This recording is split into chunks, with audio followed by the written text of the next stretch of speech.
Why America's Cyclone patrol boats would be the first to fight Iran.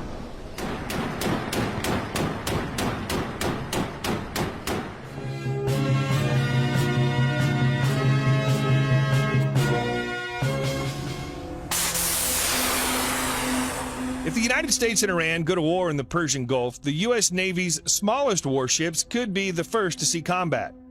The Navy's 13 Cyclone-class patrol boats, known as PCs for Patrol Coastal, each displace just 330 tons of water. An Arleigh Burke-class destroyer, by contrast, displaces more than 9,000 tons of water. A standard crew aboard a Cyclone includes just 28 officers and sailors. 10 Cyclones operating from a base in Bahrain comprise America's naval vanguard in the Persian Gulf. They are the only U.S. warships that permanently operate off the Iranian coast. Other larger vessels periodically deploy to the region. The Cyclones are not widely known. Even the Navy in the past has failed to appreciate the 180-foot-long vessels, despite the extreme danger they could encounter during wartime. Congress in 2015 struck the Cyclones from the official tally of around 280 battle force ships that the Navy expects to play a major role in large-scale conflict. Each packing two 25mm cannons plus machine guns, grenade launchers, and two quadruple mounts for short-range Griffin anti-ship missiles, the Cyclones arguably are the most heavily armed American warships relative to their size. Since acquiring the patrol boats in the mid-1990s, until recently, the Navy struggled to find a place for the diminutive vessels in a fleet dominated by much larger ocean-going aircraft carriers, cruisers, and destroyers. The patrol boats lack the range and seakeeping to deploy on their own, so the fleet must hire heavy lift vessels to haul the tiny warships across oceans. The Cyclones spent a decade in a kind of planning limbo, but then in 2003, the United States invaded Iraq. The patrol boats suddenly found their calling. The waters of the Persian Gulf around Iraq's sole oil terminal, where tanker ships hook up to load the precious crude. So to protect the strategic oil facility, the Navy deployed Cyclones. The tiny but hard-hitting boats proved adept at shallow water patrols. After the reborn Iraqi Navy took over oil terminal protection in the mid-2000s, the Cyclones shifted to more general missions in the waters separating Iraq and Iran. They are fulfilling long-standing and validated naval missions, functions, and tasks, protecting U.S. national interests while providing stabilizing assurance to our allies and partners in a volatile region of the world, the Navy said of the Cyclones.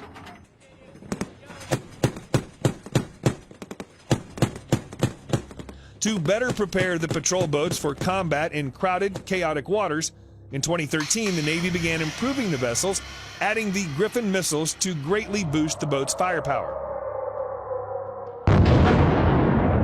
The Cyclones perhaps could outfit many of the gun and rocket-armed boats and corvettes that make up the bulk of the Iranian Navy and the Navy militia of the Iranian Revolutionary Guard Corps.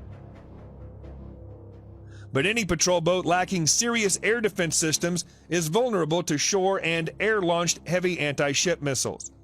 The Navy plans to keep the Cyclones in service beyond the current 5-year planning period that ends in 2024. After that, the fleet should consider replacing the patrol boats with PCR robotic vessels, Navy Lieutenant Commander Colin Fox argued in the February 2019 issue of Proceedings, the professional journal of the U.S. Naval Institute.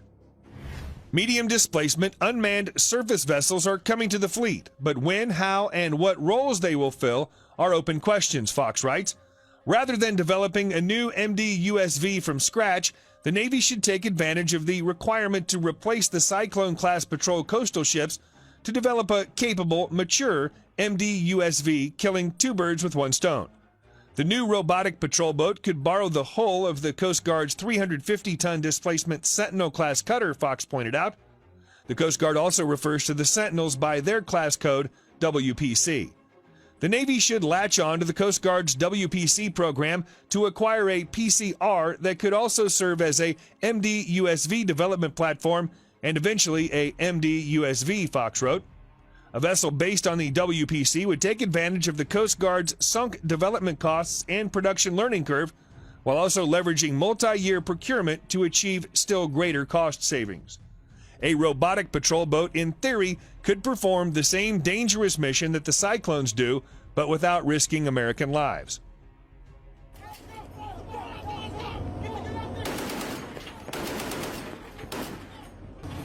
So this is the first 10.